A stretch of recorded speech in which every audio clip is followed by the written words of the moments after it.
Hello everyone, welcome to this session of Textbook Super Coaching. This is me, Tolika, your UGC NET Paper 1 faculty, and these are the timings of my free live sessions on YouTube and Textbook app. Learners, don't forget to like, share and subscribe to our channel. जो भी students Textbook Super Coaching platform पर नए हैं, हमारे channel को subscribe ज़रूर से कर लेंगे so that you don't miss out on any important updates with regard to UGC NET and other related examination. So learners, this is my Telegram group. इस ग्रुप के थ्रू हम आपके साथ सभी इंपॉर्टेंट अपडेट्स शेयर करते हैं, सो ज़रूर से इस ग्रुप को ज्वाइन करें. लर्नर्स, आपकी यूजीसी नेट की तैयारी कराने के लिए लेते हैं हमारे सभी टॉप फैकल्टीज पेपर 2 की classes. So do join their classes as per their timings as per your subject 2. So learners, आज हम बात करने जा रहे हैं एक ऐसा टॉपिक जो टीचिंग एप्टीट्यूड का काफ़ी कहा जाए इम्पॉर्टेंट सेंटर स्टेज लेता है ये टॉपिक, और ये है इवैल्यूएशन. ठीक है, but before we start with evaluation हम ये भी समझेंगे कि इवैल्यूएशन और असेसमेंट में क्या फ़र्क होता है. सो सभी डाउट्स आपके सेशन के बाद हो जाएंगे clear with regard to evaluation. So do watch this session till the end, क्योंकि this is one of the most important topics of paper 1. So learners, before we start, a small dose of motivation. Success is no accident. So कभी भी अगर कोई भी चीज़ होती है सो एकाएक नहीं होती है. It requires lot of preparation, lot of planning, right. So कुछ भी हो, कोई भी घटना घटती है सो उसके पीछे काफ़ी एफर्ट्स होते हैं. सो ये छोटे छोटे सेशंस आपके उसी एफर्ट में एड ऑन करने के लिए हम प्लान करते हैं. So I hope you find it interesting and informative. So learners, we are going to talk about क्या है अलग अलग टाइप्स ऑफ इवैल्यूएशन और किस तरह से हम इसे कैटेगराइज करते हैं. But before we start with evaluation हम ये भी समझेंगे कि असेसमेंट और इवैल्यूएशन में क्या डिफरेंस होता है. ठीक है, कई बार हम ये दो टॉपिक्स को इंटरचेंजेबली यूज करते हैं. जनरली जब हम किसी चीज के मार्क्स डिसाइड करते हैं, ठीक है, तो उसे हम कहते हैं आपको असेस किया गया है on certain pre determined criteria. What ever हमारे किसी टॉपिक पे अगर आपका टेस्ट लिया जाए उस पर आपके जो मार्क्स आएंगे वो आपका असेसमेंट होता है. और जब इस तरह के अलग अलग सब्जेक्ट्स के मार्क्स को मिला के आपको जब रिमार्क्स दिए जाते हैं तो वो होता है आपका इवैल्यूएशन. तो हम कुछ इस तरह से समझ सकते हैं कि evaluation is a bigger concept और असेसमेंट उसका एक सबसेट है. ठीक है, तो कभी भी इन दोनों टॉपिक्स को इंटरचेंजेबली मत यूज कीजिए, क्योंकि असेसमेंट एक छोटा सा एस्पेक्ट होता है और इवैल्यूएशन करने का मतलब होता है आप हर एस्पेक्ट से उस पर्टिकुलर टॉपिक को समझ रहे हैं, समझा रहे हैं, व्हाटसोएवर. ठीक है, अब फंक्शन के आधार पर, अप्रोचेस के आधार पर और इंटरप्रिटेशन के आधार पर तीन हमारा क्राइटेरिया होता है जिसके बेसिस पर हम इवैल्यूएशन को करते हैं कैटेगराइज. तो अगर हम फंक्शन के आधार पर देखें तो चार ब्रॉड कैटेगरी होती हैं जो कि प्लेसमेंट, फॉर्मेटिव, डायग्नोस्टिक और समेटिव हैं. अप्रोच, ब्रॉड अप्रोचेस जो होती हैं हमारी ज्यादातर इवैल्यूएशन की दो ब्रॉड अप्रोच होती हैं, या तो फॉर्मेटिव होता है या समेटिव होता है. और उसका इंटरप्रिटेशन, अगर आप इवैल्यूएशन को एक रेफरेंस पॉइंट बना के एक इंटरप्रेट करना चाह रहे हैं तब दो क्राइटेरिया होता है, norm reference and criteria reference. ठीक है, सो ये प्रैक्टिकली अगर हम देखेंगे तो ये 4 प्लस ये 2, ये 6 टाइप्स के इवैल्यूएशन प्लस 2 और टाइप के इवैल्यूएशन जिसको हम चॉइस बेस्ड क्रेडिट सिस्टम और सीबीटी कहते हैं, कंप्यूटर बेस्ड टेस्टिंग. आज हम इन 8 टाइप्स ऑफ इवैल्यूएशन को अपने इस सेशन में कवर करेंगे. ठीक है, so we'll start with placement evaluation. सभी टाइप्स ऑफ इवैल्यूएशन को इंग्लिश और हिंदी दोनों में यहाँ एक्सप्लेन किया गया है और साथ साथ इसके रिस्पेक्टिव एग्जाम्पल्स भी शेयर किए गए हैं. सो अगर हम बात करें प्लेसमेंट इवैल्यूएशन, नाम से ही पता चल रहा है कि इस इवैल्यूएशन के देने के बाद सही पर्सन जो होता है उसका सिलेक्शन किया जाता है सो दैट उनको हम सही प्लेस पर या जगह पर उनकी प्लेसमेंट कर सके. राइट, तो ज्यादातर जो एंट्री लेवल के एग्जाम्स होते हैं, जो एंट्री लेवल के परफॉर्मेंसेस होते हैं बच्चों के, वो प्लेसमेंट इवैल्यूएशन होते हैं. चाहे आईआईटी की बात करें, नीट की बात करें, ये जो एंट्रेंस एग्जामिनेशंस होते हैं ये प्लेसमेंट इवैल्यूएशन करते हैं, जिसमें ये चेक किया जाता है कि अगर बच्चे को आईआईटी में एडमिशन देनी है तो क्या उसके पास, उस छात्र के पास वो रिक्विजिट क्वालिफिकेशन है, वो रिक्विजिट स्किल सेट्स हैं, वो रिक्विजिट एटीट्यूड सेट्स हैं. राइट। तो जो जो चीजें, जो एट्रीब्यूट्स की जरूरत पड़ती है ताकि वो इसके बाद आईआईटी का कोर्स कर सके, एनईटी का कोर्स कर सके, मेडिसिन का एमबीबीएस का कोर्स कर सके, एंट्री लेवल पे इस चीज को चेक किया जाता है। तो किसी भी इंस्ट्रक्शनल प्रोसेस, यानी कि आगे अगर हम इन कोर्सेज की बात करें, एमबीबीएस कोर्स की बात करें, आईआईटी की का बात करें, तो अगर बच्चों को आगे वो कोर्स अच्छे से सक्सेसफुली कैरी आउट करना है, यानी कि उस टीचिंग प्रोसेस का अगर सक्सेस हमें इंश्योर करना है, तो प्लेसमेंट इवैल्यूएशन यानी कि प्लेसमेंट मूल्यांकन बहुत जरूरी है। और जैसे कि एप्टीट्यूड टेस्ट्स जो होते हैं, self reporting inventories, medical entrance exam, engineering entrance exam, ये सभी प्लेसमेंट इवैल्यूएशन होते हैं।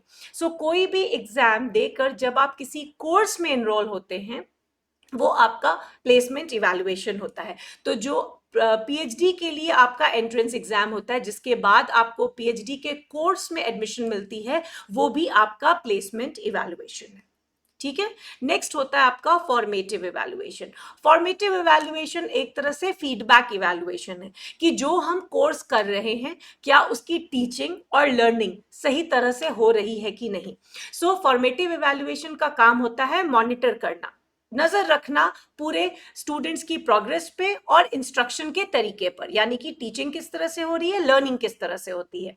मेन ऑब्जेक्टिव फॉर्मेटिव इवैल्यूएशन का होता है कि हम फीडबैक देते हैं किनको, टीचर और स्टूडेंट दोनों को, ताकि ये जो हमारा टीचिंग का प्रोसेस है, ये जो इंस्ट्रक्शन प्रोसेस जो अभी चल रहा है, उसको इंप्रूव किया जा सके, उसमें किसी तरह की कोई प्रॉब्लम नहीं आए। सो चाहे वो मंथली टेस्ट हो, क्विज हो, क्लास टेस्ट हो, पीरियोडिकल असेसमेंट्स, ये सब ड्यूरिंग द कोर्स चलाए जाते हैं, ड्यूरिंग द कोर्स लिए जाते हैं, सो दैट हम टीचिंग और लर्निंग की प्रोग्रेस को जांच सके, चेक कर सके और रिक्वायर्ड फीडबैक दे सके। तो इस तरह के सभी टेस्ट्स को हम फॉर्मेटिव इवैल्यूएशन यानी निर्मात्मक मूल्यांकन की कैटेगरी में डालते हैं। लर्नर्स, आई होप आप लोग सबों ने सेशन को लाइक, शेयर और सब्सक्राइब कर लिया है। लर्नर्स, हमारे जितने भी सब्सक्रिप्शन बेस्ड कोर्सेज हैं, उसमें आपको मिलते हैं video courses, mock test, study notes and live classes by the experts. So next बात करेंगे डायग्नोस्टिक इवैल्यूएशन। तो डायग्नोस्टिक का मतलब होता है हम ये चेक करना चाह रहे हैं कि क्या प्रॉब्लम आ रही है हमारे कोर्स में, हमारे इंस्ट्रक्शंस में। तो मान लीजिए हमने फॉर्मेटिव इवैल्यूएशन किया, जिसका रिजल्ट सेटिस्फैक्ट्री नहीं हुआ, तो हम फर्दर डायग्नोसिस करते हैं। जैसे आप किसी डॉक्टर के पास जाते हैं, आपका वो सुपरफिशियल एग्जामिनेशन करते हैं, अगर प्रॉब्लम पकड़ में नहीं आती है तो वो आपको ब्लड टेस्ट के लिए भेजते हैं या फर्दर कोई भी डायग्नोसिस कराते हैं। बस डायग्नोस्टिक इवैल्यूएशन का भी वही काम है। ये आइडेंटिफाई करने में मदद करता है कि बच्चों को किस तरह की डिफिकल्टीज हो रही है, कहाँ बच्चों को चीजें समझ में नहीं आ रही है, और ये भी ड्यूरिंग द इंस्ट्रक्शन ही होता है। डायग्नोस्टिक इवैल्यूएशन की मदद से हम वो स्पेसिफिक एरिया, वो वीकनेस पॉइंट ऑफ बच्चों का जो है, उसे आइडेंटिफाई कर सकते हैं और उसको कोर्स में ही ड्यूरिंग द इंस्ट्रक्शन उसमें सुधार ला सकते हैं, ताकि हम प्रॉपर रेमेडी समय अनुसार प्रोवाइड कर सके। ये कई बार प्री टेस्ट के फॉर्म्स में आप देखते हैं, कोई भी एनुअल एग्जाम होने से पहले प्री टेस्ट लिया जाता है, ये देखने के लिए कि सब कुछ ठीक है या नहीं। तो ये एक तरह का हमारा डायग्नोस्टिक इवैल्यूएशन की कैटेगरी में आ जाएगा। हम अपना सेल्फ असेसमेंट करते हैं, जो आप मॉक टेस्ट देते हैं, वो भी एक तरह का आपका डायग्नोस्टिक टेस्ट है, क्योंकि आप ये चेक करना चाहते हैं कि आपकी प्रिपरेशन कितनी सही है। इसे डिस्कशन और इंटरव्यू के द्वारा भी डायग्नोस्टिक इवैल्यूएशन किया जाता है। सबसे जो कॉमन तरीका होता है वो होता है रेमीडियल क्लासेस। अगर हम स्कूल के इंस्ट्रक्शन की बात करें तो रेमीडियल क्लासेस लेके जो गैप होता है उसको फुलफिल किया जाता है of diagnostic evaluation. Next is summative evaluation. तो आप देख सकते हैं फॉर्मेटिव और समेटिव बिल्कुल दो अलग अलग कॉर्नर्स हैं। फॉर्मेटिव ड्यूरिंग द कोर्स चलता है और समेटिव अंत में आता है। समेटिव को कई बार हम एक्सटर्नल इवैल्यूएशन भी कहते हैं और वहीं हम फॉर्मेटिव को इंटरनल इवैल्यूएशन भी कहते हैं। ये सम अप करके अब हमारे कोर्स का बताता है कि आपकी लर्निंग हुई है तो कितनी हुई है, जिसको हम कई बार परसेंट में, ग्रेड में जो फाइनल हमारे स्कोर्स आते हैं वो हमारा समेटिव इवैल्यूएशन का रिजल्ट होता है। सो समेटिव इवैल्यूएशन को हम किसी भी कोर्स के किसी भी स्टडी कोर्स के एंड में लेते हैं और ये जांचते हैं कि जो हमने पहले अपने ऑब्जेक्टिव्स को निर्धारण किया था वो कितने अकम्प्लिश हुए, मतलब उसकी कितनी पूर्ति हुई है। सो अगर किसी बच्चे को 90% आता है, इसका मतलब है जो उसके लर्निंग ऑब्जेक्टिव्स थे उसके 100 में से उसने 90% उसे अचीव कर लिया है, राइट। तो बेसिकली अगर हम किसी बच्चे का achievement at the end of the course लेते हैं, जो हमारे एनुअल एग्जाम्स होते हैं, वो हमारे समेटिव या योगात्मक मूल्यांकन की कैटेगरी में आते हैं। नाउ अ फिफ्थ कैटेगरी जिसमें दो सब टाइप्स होते हैं वो है हमारे norm referenced and criteria reference. तो इनका बेसिकली काम होता है, इन मूल्यांकन का काम होता है ये चेक करना कि आप स्टैंडर्ड्स के हिसाब से कैसा परफॉर्म कर रहे हैं और आप अपने आसपास के अपने पीयर ग्रुप के हिसाब से आपका कैसा परफॉर्मेंस है।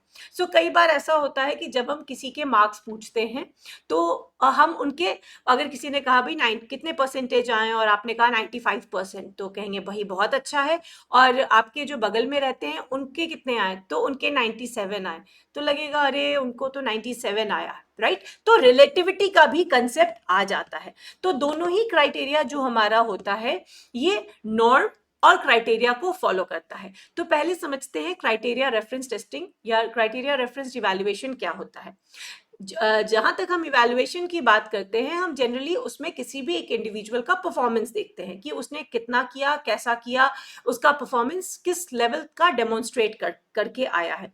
तो जब भी हम एक किसी के परफॉर्मेंस को स्टडी करते हैं, जैसे कि अगर हम कहते हैं Raman got 96 marks on the test of mathematics, so यहाँ हम ये मान के चलते हैं कि एक क्राइटेरिया है, 100 मार्क्स में बच्चे को 96% आया, तो एक स्टैंडर्ड क्राइटेरिया है जिसके अगेंस्ट में हम रमन का परफॉर्मेंस यहाँ पे चेक कर रहे हैं, ठीक है। मगर यहाँ पे हम ये नहीं चेक कर रहे हैं कि उनके जो फेलो कलीग्स हैं उन्होंने कैसा परफॉर्म किया, इनका क्लास में फर्स्ट रैंक था या लास्ट रैंक था, ये हमारा क्राइटेरिया रेफरेंस इवैल्यूएशन बिल्कुल नहीं बताता है।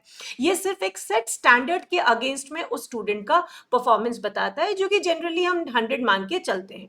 अगर एक टाइपिस्ट 60 वर्ड्स टाइप करता है तो इसका मतलब है it is against a minute, एक मिनट को स्टैंडर्ड मान के उस टाइपिस्ट की कितनी स्पीड है, ठीक है। तो किसी का रेफरेंस पॉइंट यहाँ पे नहीं आता है, किस कोई नॉर्म हम फॉलो नहीं करते हैं दूसरे इंडिविजुअल का। और यहाँ पे एक स्टैंडर्ड क्राइटेरिया जो होता है, एक प्री डिटरमाइंड क्राइटेरिया जिसको हम जनरली 100 के स्केल पे देखते हैं, उसके आधार पर हम किसी का भी इवैल्यूएशन करते हैं। वही norm reference testing is Sharma ji का बेटा या बेटी। सो नॉर्म रेफरेंस इवैल्यूएशन एक ट्रेडिशनल क्लास बेस्ड असाइनमेंट है, जहां पे हम ये चेक करते हैं कि कितना उसने मेजर किया, और ये जो है ये टिपिकली हम किसी नॉर्म, ग्रुप या किसी के परफॉर्मेंस के अगेंस्ट में कैलकुलेट करते हैं, ठीक है। तो अगर हम क्राइटेरिया रेफरेंस टेस्टिंग की बात करें तो एक पर्सन की हम कोई भी नॉलेज, स्किल्स एक प्री डिटरमाइंड क्राइटेरिया के अगेंस्ट में उनका स्कोर्स को देखते हैं, ठीक है। ये हो गया हमारा क्राइटेरिया जो स्टैंडर्ड क्राइटेरिया है। नॉर्म रेफरेंस में इनका जो परफॉर्मेंस है, अगर हम यहाँ हाइट को कंपेयर कर रहे हैं तो इनके मुकाबले इनकी हाइट कैसी है, उसको जब हम कंपेयर करते हैं तो ये हो जाता है हमारा नॉर्म रेफरेंस टेस्ट। तो हमेशा पीयर या स्टूडेंट का performance against their group, against their peer जो हम करते हैं वो हमारा नॉर्म रेफरेंस में आता है। स्टैंडर्ड क्राइटेरिया क्राइटेरिया रेफरेंस में आता है, ठीक है।